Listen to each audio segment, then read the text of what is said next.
Untuk pertanyaan selanjutnya,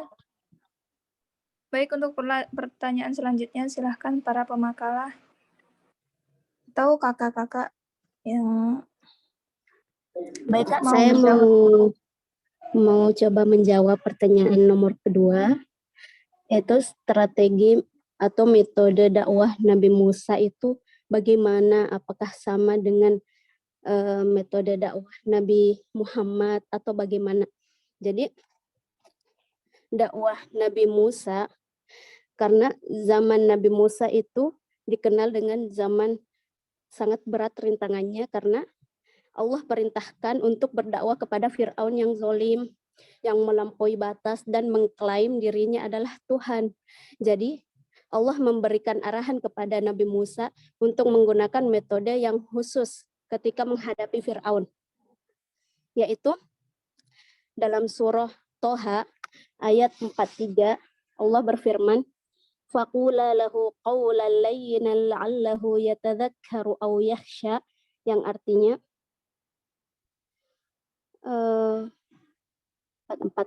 maka berbicaralah kamu berdua, yaitu Nabi Musa dan Nabi Harun, kepada Fir'aun dengan kata-kata yang lemah lembut, dan mudah-mudahan dia sadar atau takut. Jadi di sini dakwah Nabi Musa terhadap Fir'aun gitu, Allah langsung berkata langsung, faqula lahu qawlan layyinan, dengan lemah lembut, kata-kata yang penuh hikmah, bertujuan agar lebih mudah diterima oleh Fir'aun, agar Fir'aun cepat sadar atau merasa takut akan dakwah yang dibawa oleh Nabi Musa dan Nabi Harun. Gimana Kak? Ada tambahan atau gimana Kak penanya? Bagaimana Kak Ziana? Ya, sudah cukup. Yang penting kamu sudah menjawabnya. Ya, baik. Silakan yang berikutnya. Pertanyaan seterusnya dari Paulan. Pak pemateri ada yang menjawab? Atau teman-teman juga boleh? Assalamualaikum Kak. Waalaikumsalam Kak Fahmi, ya. Iya Kak, izin masuk lagi. Tadi pertanyaannya Bulan kalau nggak salah ya Kak, yang kenapa Rasulullah sendiri yang dapat Sallallahu Alaihi Wasallam, yang lainnya alaihissalam gitu ya Kak? Iya Kak Fahmi. Kalau menurut saya mungkin karena Rasulullah itu adalah kekasihnya Allah gitu kan Kak, yang paling dibilang kayak lebih istimewa juga kekasihnya Allah, makanya disandingkan gitu dengan Allah gitu nama Rasulullahnya gitu. Intinya karena Rasulullah itu kekasihnya Allah gitu Kak. Beda dengan nabi-nabi yang lain, rasul-rasul yang lain gitu Kak. Ya itu aja Kak, mohon koreksinya Bapak dan teman-teman. Baik, terima kasih Kak Fahmi. Boleh menambahkan sedikit Kak? Mungkin karena Nabi Muhammad Shallallahu Alaihi Wasallam ada sangkut pautnya kepada ayat yang disebutkan, bersolawatlah kalian atasku dan atas Nabi Muhammad. Jadi Shallallahu, ada kata Allah alaihi salam atas keselamatannya. Sedangkan Nabi yang lain, Nabi Musa alaihi salam, bersolawat atasnya saja. Sedangkan Nabi Muhammad disandingkan nama Allah di situ.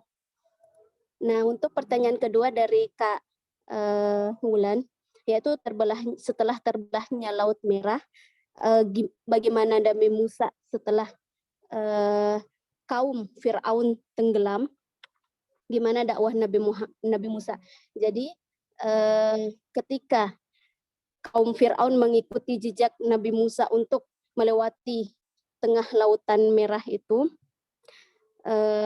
mereka semua tenggelam sehingga meninggal dalam kekufuran dalam laut, yaitu menelan air laut sehingga masuk ke dalam paru-paru yang mengakibatkan mereka meninggal tanpa membawa harta satupun yang selalu dibanggakan oleh Fir'aun sendiri. Sedangkan Nabi Musa alaihi salam bersama kaumnya, mereka melanjutkan dakwah, yaitu mereka ke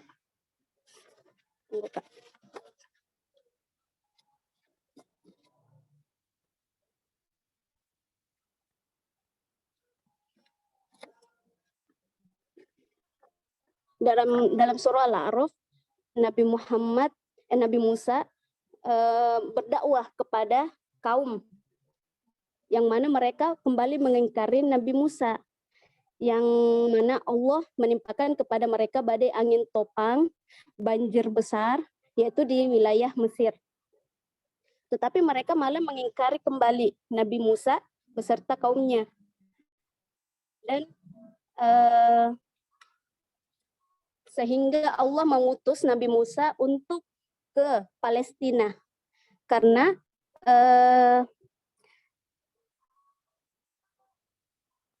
dalam Al-Quran, Nabi Musa diperintahkan untuk ke Palestina, tetapi Nabi Musa belum sampai ke Palestina, ajalnya sudah menjemput.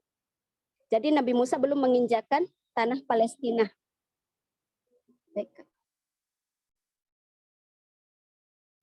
Baik, terima kasih Kak Rafiah. Terima kasih Kak Rafiah dan Kak Fahmi juga. Ya, saya sedikit menambahkan mengenai gelar Nabi Muhammad SAW dan Nabi yang lain itu alaihissalam. Kenapa Nabi Muhammad itu SAW? Itu Sallallahu Alaihi Wasallam itu yang artinya salawat serta salam kepada Nabi Muhammad. Itu sebuah pujian khusus yang diucapkan oleh para umatnya sebagai tanda bahwa Nabi Muhammad adalah Nabi akhir zaman. Nabi Muhammad itu mendapat imbuhan salawat yang artinya doa kepadanya yang telah menunjukkan jalan kebenaran Islam kepada kita semua. Sementara nabi-nabi yang sebelumnya itu mendapat gelar alaihi salam. Ya, artinya semoga keselamatan dilimpahkan kepadanya. Kepadanya itu kepada siapa? Kepada para nabi. Alaihi salam itu perintah untuk mengucapkan salam pada para pengikutnya. Para nabi mendapat panggilan yang sedemikian untuk membedakan kenabiannya dari seluruh umat manusia yang ada. Kita selaku umat manusia hendaklah bersolawat sebagaimana perintah dalam surat Al-Ahzab ayat 56. Ya ayyuhalladzina amanu sallu alaihi wa sallimu taslima. Baik, sekian dari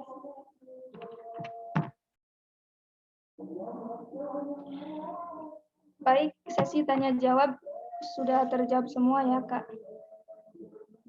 Pertanyaan Kak Yunita yang pertama jauh udah ya, Kak? Kak Yunita. Pertanyaan yang pertama Kak Yunita sudah terjawab belum? Yang pertama belum. Yang kebebasan bertauhid itu berakidah ya. Yang udah itu yang bil kolam aja sih. Yang satunya belum, Kak. Baik, terima kasih Kak Yunita. Iya, itu tauhid itu artinya mengesahkan. Kok ada kebebasan yang nggak mungkin? Pertanyaannya paradoks. Pertanyaannya nggak tepat. Tauhid itu kan artinya mengesahkan Tuhan. Kemudian apakah tidak ada kebebasan di dalam bertauhid? Ya paradoks. Kebebasan di dalam mengesahkan Tuhan yang nggak bisa pertanyaan. Jadi kalau pertanyaannya itu, kenapa ajaran nabi-nabi itu monoteisme bukan politeisme? Nah, itu baru pertanyaan. Tapi kalau kebebasan bertauhid nggak bisa. Tauhid itu artinya mengesahkan. Kalau kebebasan itu maknanya politeisme. Nggak bisa itu. Pertanyaannya salah. Jadi pertanyaan yang salah tidak akan mendapatkan jawaban yang benar. Oke, berikutnya. Bapak, kalau misalnya yang terkait ayat la ikraha fiddin itu bagaimana? Memilih agama bukan tauhid. Tauhid apa artinya? Keesaan. Kalau memilih agama itu memang la ikraha fiddin. Tapi kalau tauhid itu pengesaan, sistem teologi namanya, sistem teologi Islam namanya monoteisme. Bahasa Arabnya tauhid. Kemudian ditanya kebebasan, ya bukan tauhid kalau ada kebebasan. Jadi bedakan tauhid dengan agama. La ikraha fiddin itu agama, bukan tauhid. Oke, baik Pak. Terima kasih banyak Pak.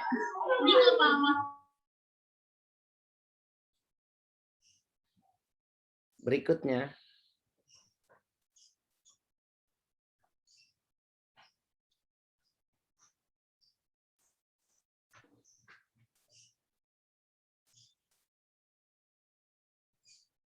Assalamualaikum Kak.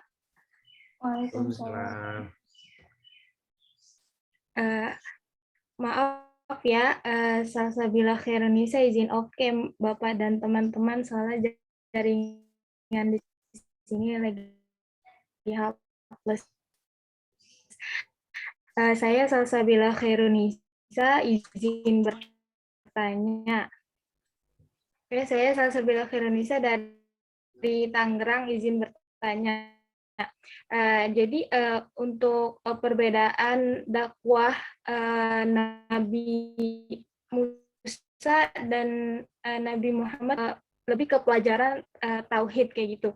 Tapi kan kalau sembunyi-sembunyi itu kan juga mengajarkan tauhid gitu ya, Nabi Muhammad. Tapi kok Nabi Muhammad itu ke tauhid lagi gitu kan, sedangkan Nabi Musa udah ngajarin tauhid, tapi kenapa Nabi Muhammad juga gitu ngajarin tauhid.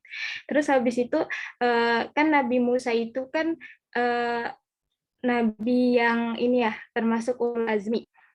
Nah, kenapa Nabi Musa itu kan nabi yang ulul azmi, kenapa belajar lagi kepada Nabi Khidir kayak gitu, Kak? Mungkin itu saja pertanyaan.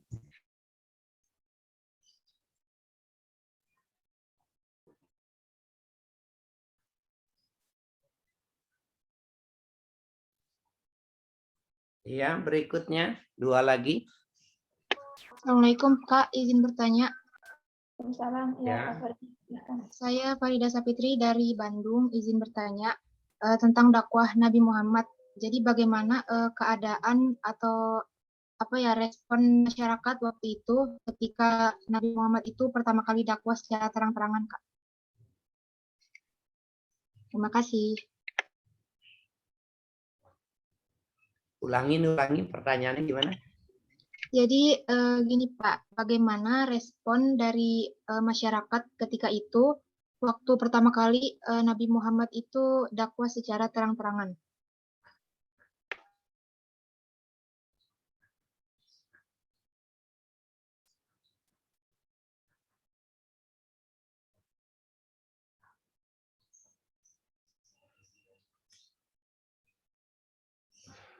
Ya, satu lagi. Assalamualaikum Kak. Waalaikumsalam. Ya, Waalaikumsalam. Saya Hanifatus Sania dari Lampung, izin bertanya. Kan kalau Nabi Muhammad itu dakwahnya kalau ke kaumnya gitu kayaknya dengan ya tegas ada sih, tapi biasanya kayak lembut gitu ya Kak. Terus apalagi ke keluarga atau ke kerabatnya gitu, pastinya kayaknya lembut ya Kak. Bagaimana dengan orang yang dia misalkan sama orang itu ya dakwahnya lembut, nasehatin lembut, tapi giliran ke keluarganya itu agak kasar gitu Kak. Bagaimana itu Kak? Terima kasih.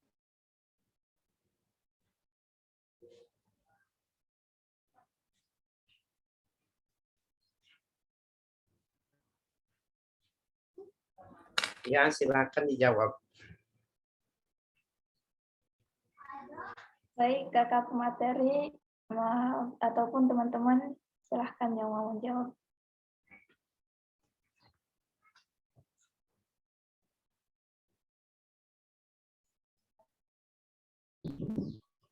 Kak, saya coba mau menjawab pertanyaan dari Kak Farida tadi ya. Respon masyarakat ya terhadap dakwah Nabi itu yang tadi secara terang-terangan itu adalah sebagian besar masyarakat itu menolak gitu, dan sebagian kecil itu menerima dakwah dari Nabi. Terus kaum Quraisy itu tidak senang menerima akan kedatangan agama Islam di kehidupan mereka gitu. Jadi para tokoh kaum Quraisy juga kayak menyebarkan isu bahwa ajaran dari Nabi Muhammad itu tidak benar gitu. Sehingga banyak masyarakat yang terpengaruh isu-isu tersebut gitu. Jadi ya seperti itu. Boleh di kakak-kakak kalau mau yang ada yang menambahkan.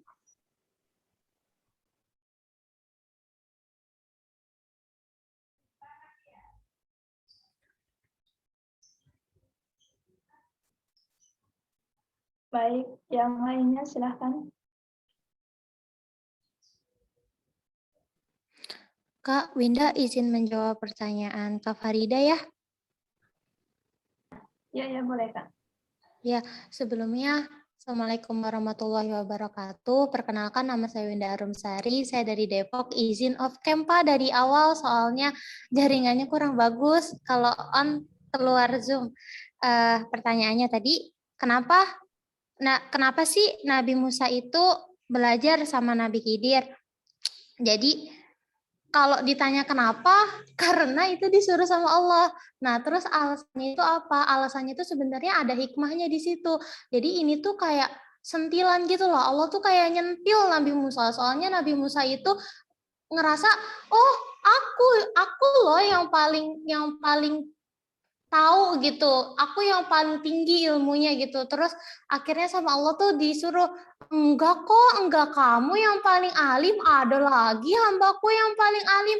Namanya si Khidir, coba deh kamu temuin dia, kamu belajar sama dia, kamu pasti nemu banyak hal, insight baru pas kamu belajar sama dia. Jadi kalau ditanya kenapa, karena disuruh sama Allah, karena perintahnya Allah, jadi Nabi Musa yang ngikutin aja, tapi pasti ada ibrohnya, dan ibrohnya itu ya Allah tuh kayak nyentil Nabi Musa di sana gitu Kak. Mohon koreksinya Bapak dan kakak-kakak.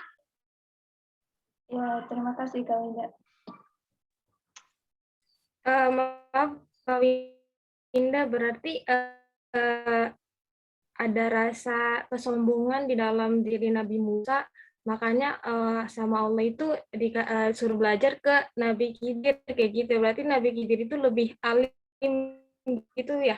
Apa gimana?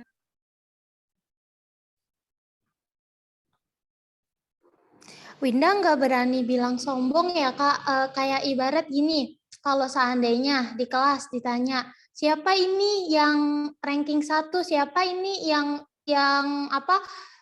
nilai ujiannya kemarin paling bagus, terus kalau seandainya emang pas itu tuh misalkan Kak Hamidah yang nilainya paling tinggi, terus Kak Hamidah tunjuk tangan, apakah itu dikatakan sombong? Padahal Kak Hamidah hanya membuktikan, hanya menyatakan, oh saya yang kayak gini, tapi nggak ada embel-embel apa-apa, karena emang ditanya kayak gitu, jadi Kak Hamidah jawab yang seadanya, ya emang kayak gitu, kan itu nggak masuk ke ranah sombong kalau menurut Winda. Jadi nggak bisa ya dikatakan Nabi Musa itu sombong atau gimana, soalnya beliau kan juga nabi gitu, kedudukannya lebih tinggi daripada kita yang manusia-manusia biasanya gitu. Mohon koreksinya Bapak dan kakak-kakak. Baik Kak Winda, terima kasih. Karena bagaimanapun Nabi juga kan makhluk Allah yang punya kehilafan. Mungkin tanpa sadar gitu. Bilang kayak gitu ke kayak ngaku saya gitu yang paling ini mungkin tanpa sadar ya Nabi Musa bilang kayak gitu, padahal kan bisa dibilang di atas langit masih ada langit gitu. Baik, untuk yang selanjutnya.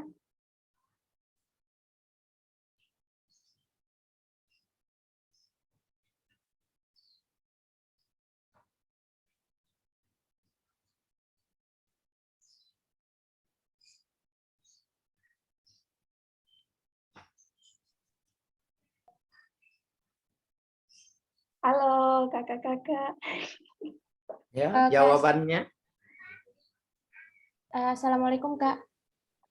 Saya Yulianti dari Bogor. Saya izin menanggapi pertanyaan dari Kak Hanifah ya. Oke. Jadi kenapa sih gitu pendakwah atau seorang kiai atau seorang ustazah itu dia lebih keras terhadap keluarganya ketimbang terhadap jamaahnya gitu dalam menyampaikan syariat Islam gitu.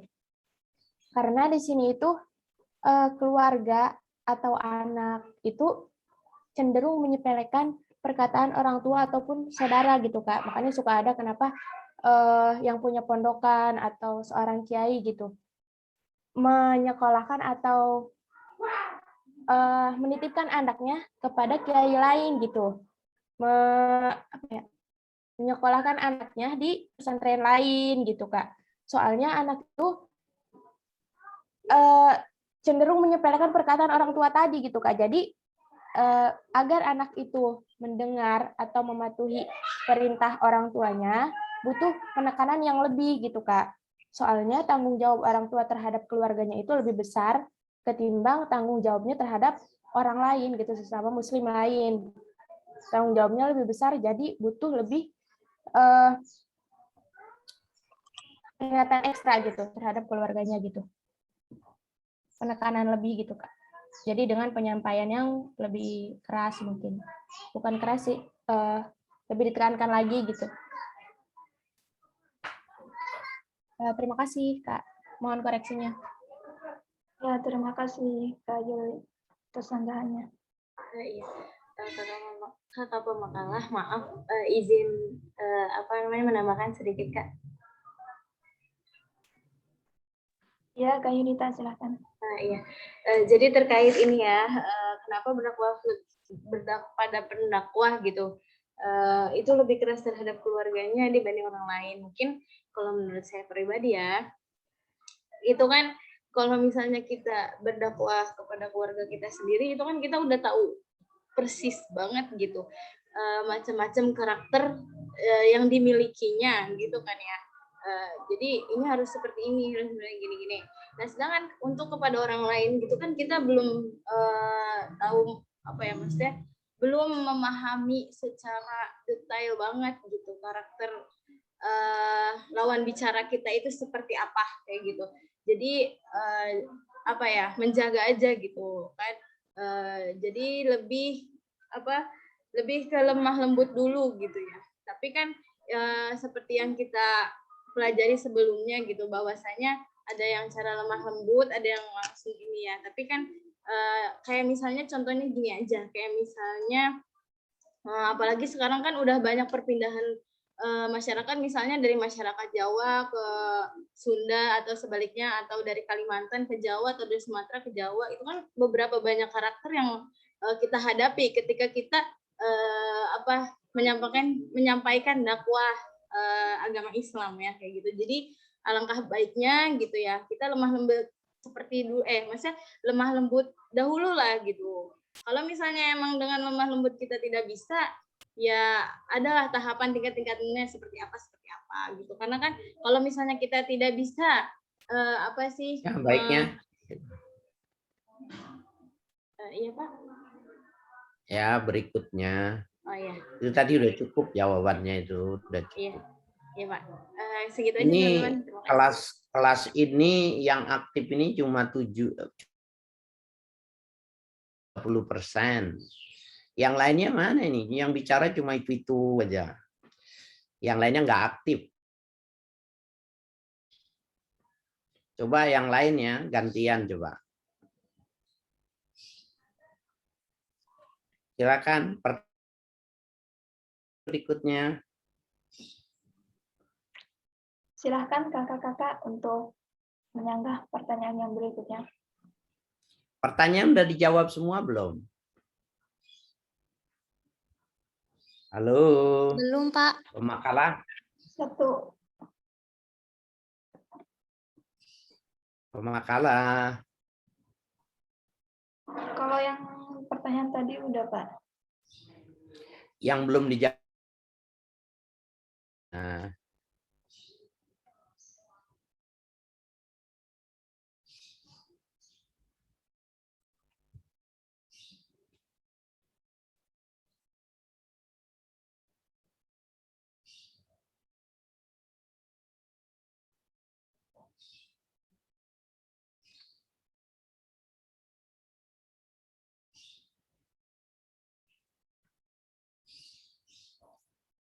Ini kok ditanya aja nggak jawab sih?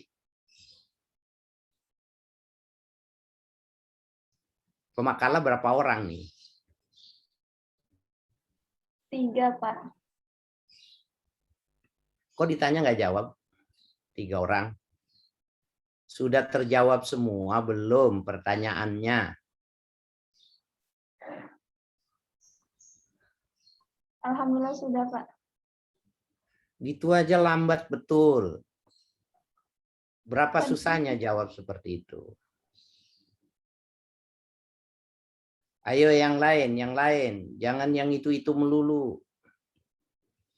Coba yang lain mana nih? Satu kelas berapa orang? Satu kelas berapa orang, PJ?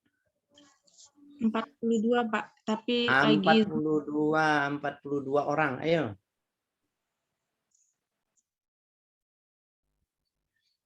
Yang sudah aktif sudah cukup ya.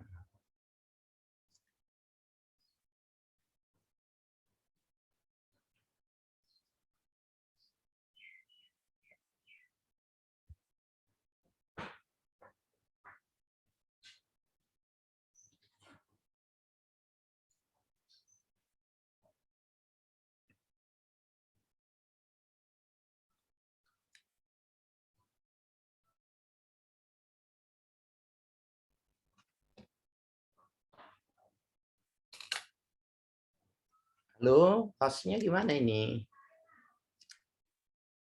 Baik, Pak. Untuk sesi tanya jawab sudah terjawab semua. Saya kembalikan kepada Bapak. Ya.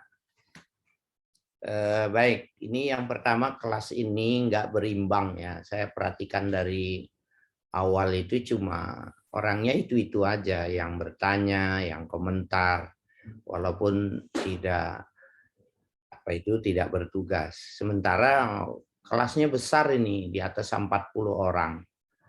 Ini nggak boleh terjadi karena ini bukan teori ya. Jadi metode dakwah itu aplikatif ya.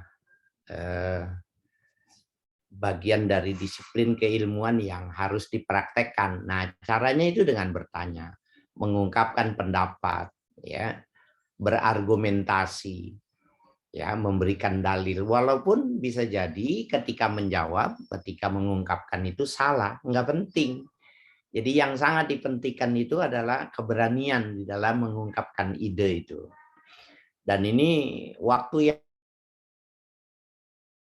saya tidak berikan izin kepada yang sudah biasa bertanya ya, tidak diizinkan lagi. Jadi yang belum, kalian nggak dapat nilai nanti kalau seandainya tidak berani mengungkapkan pendapat gitu. Ya, oke. Sekarang kenapa Nabi Musa diminta untuk belajar kepada Nabi Khidir alaihissalam? Itu jawabannya ya. Jadi ini bagian dari yang mesti disempurnakan pada makalah ini ya. Saya urut saja dari awal ya. Yang pertama yang mesti dipahami bahwa Nabi Musa sebelum berdakwah kepada Fir'aun itu disuruh belajar dulu. Tapi guru yang ditunjuk oleh Allah itu status sosialnya lebih rendah. Seorang rasul yang harus belajar kepada seorang nabi. Nah, ini menunjukkan bahwa dalam pandangan Islam itu status derajat, status sosial itu tidak menjadi ukuran. Karena al-ilmu bita'allum, ilmu itu harus dengan belajar. Nah, Fir'aun itu hidup bersama Fir'aun dari kecil. Hidup bersama raja, terbimbing oleh kerajaan, hidup bersama kekejaman. Dilihatnya itu bapak angkatnya begitu sangat kejam dan luar biasa itu, mengaku dirinya Tuhan. Itu sedikit banyak pengaruh terhadap Musa kecil. Sehingga untuk menghilangkan sifat-sifat itu, ya, bahwa Allah memerintahkan untuk belajar kepada Nabi Khidir. Ya, untuk lebih banyak lagi pengetahuannya. Yang kedua, bahwa kalau mau berdakwah itu, kalau mau merubah itu harus masuk ke dalam. Nah, Nabi Musa itu masuk ke dalam istana. Jadi tidak katanya ketika kita ingin berdakwah kepada seorang pemimpin, seorang presiden, maka kita harus masuk pada ring satu mereka. Dengan masuk ring satu itu, maka bukan katanya sebenarnya apa yang didapati oleh informasi itu benar atau tidak.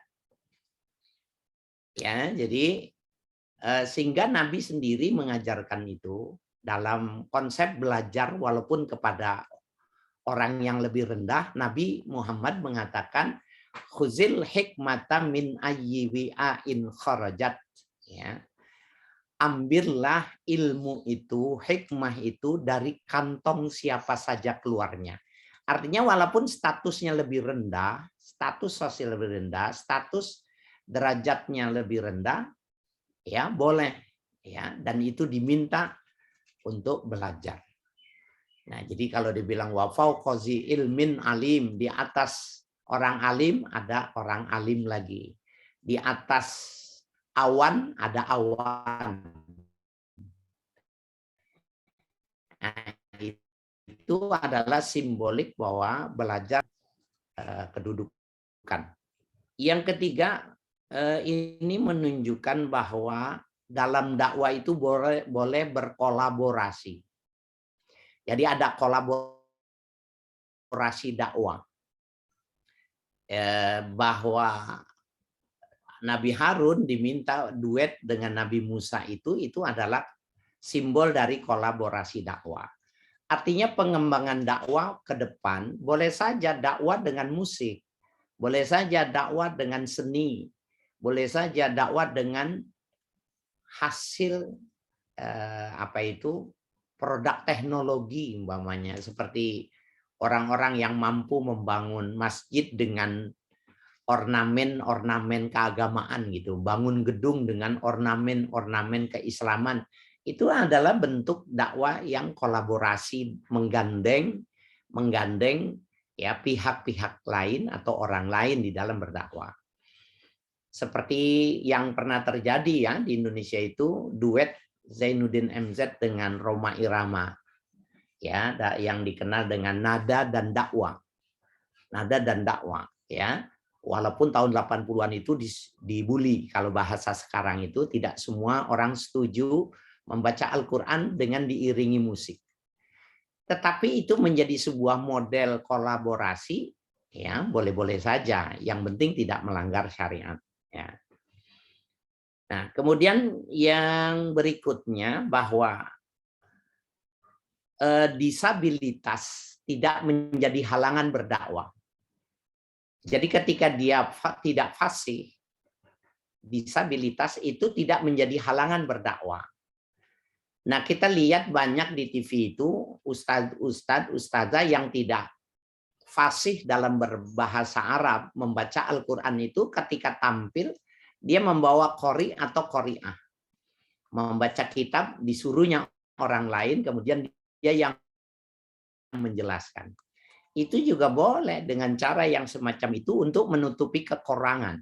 Ya, jadi menutupi kekurangan dai-nya dengan cara ya menutupi berkolaborasi dengan orang lain. Itu juga boleh. Ya. Berikutnya yang kita ambil ya dalam pelajaran ini bahwa fasih itu bagian dari sesuatu yang harus terdapat, harus terjadi dan harus dilakukan oleh dai.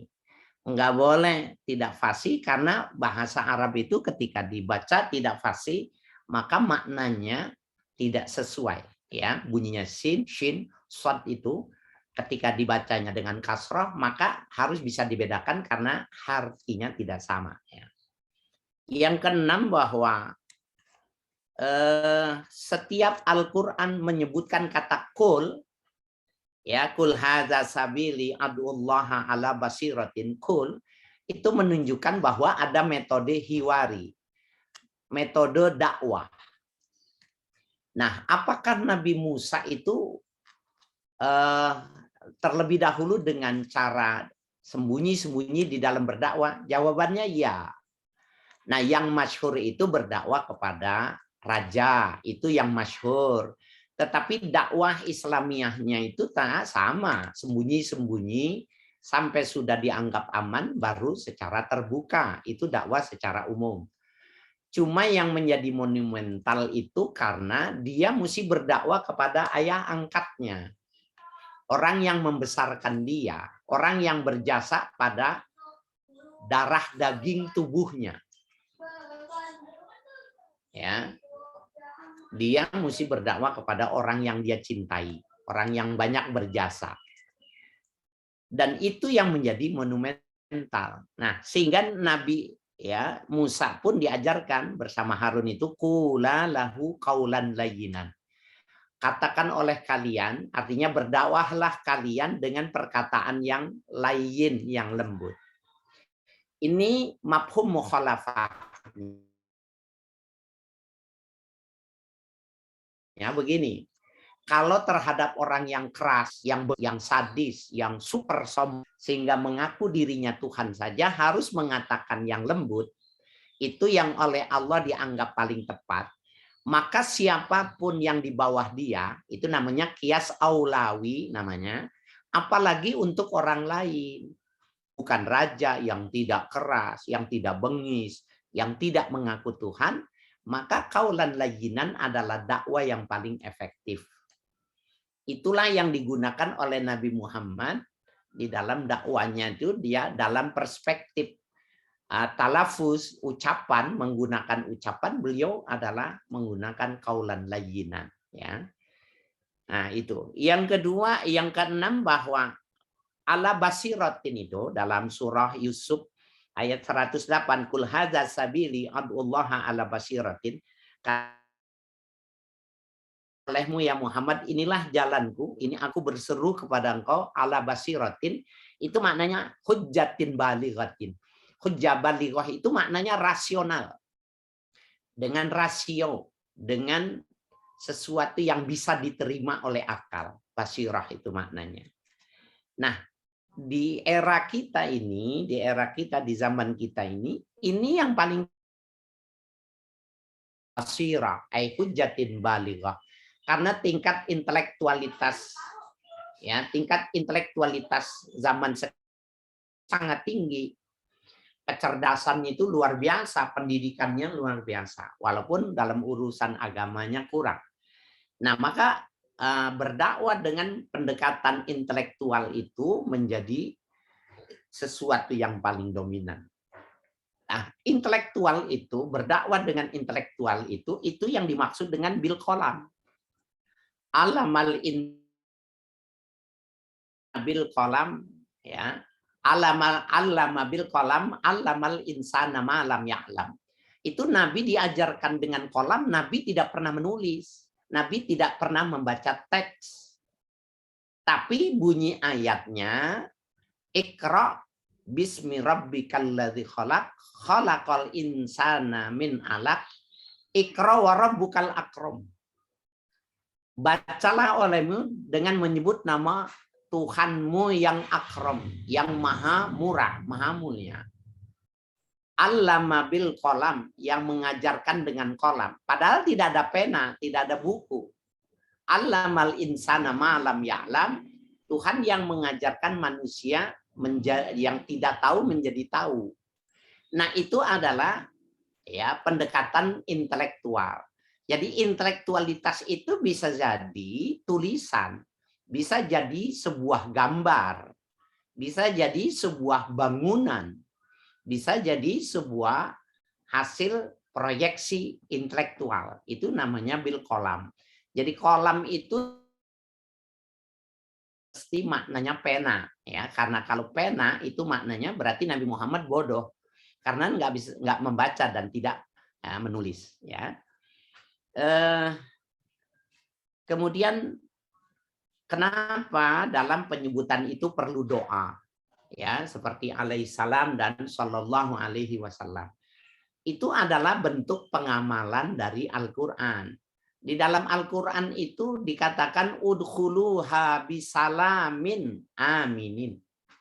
Itu salam, kata salam itu sebagai sebuah ungkapan Allah mengatakan kepada orang-orang yang berdakwah orang-orang yang masuk surga itu dengan salam. Ya, jadi ketika menyebut nama mereka itu sunnah untuk memberikan doa. Alaihimus salam. Semoga terhadapnya di salam. Salam boleh juga maknanya al-jannah, maknanya surga. Jadi udkhulu bisalamin aminin. Ya. Kalau yang membuat Nabi Muhammad sholawat itu juga bukan Nabi yang meminta, tetapi Allah. Ya ayyuhalladzina amanu sallu alaihi wa sallimu taslima. Sallu taslima dua. Jadi sallallahu alaihi wasallam atau Allahumma sholli ala Muhammad wa ala alihi wasallim itu adalah perintah. Nah, kemudian sama ya ketika Fir'aun sudah selesai, Nabi Musa itu meneruskan dakwanya. Bahkan Nabi Musa itu ketika meninggal tidak ada yang tahu. Jadi Nabi Musa itu istirahat, terlalu capek, jauh berjalan, duduk dia dengan berpegang tongkat itu. Yang lainnya menunggu, dianggapnya tidur. Padahal Nabi Musa terlalu lelah, terlalu capek, meninggal sambil memegang tongkatnya. Artinya dakwah itu terus dilanjutkan setelah Fir'aun. Yang kedua, ketika Fir'aun itu tenggelam, tetapi diabadikan, itu kok bisa?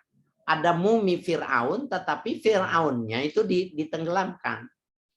Nah, jadi itu ketika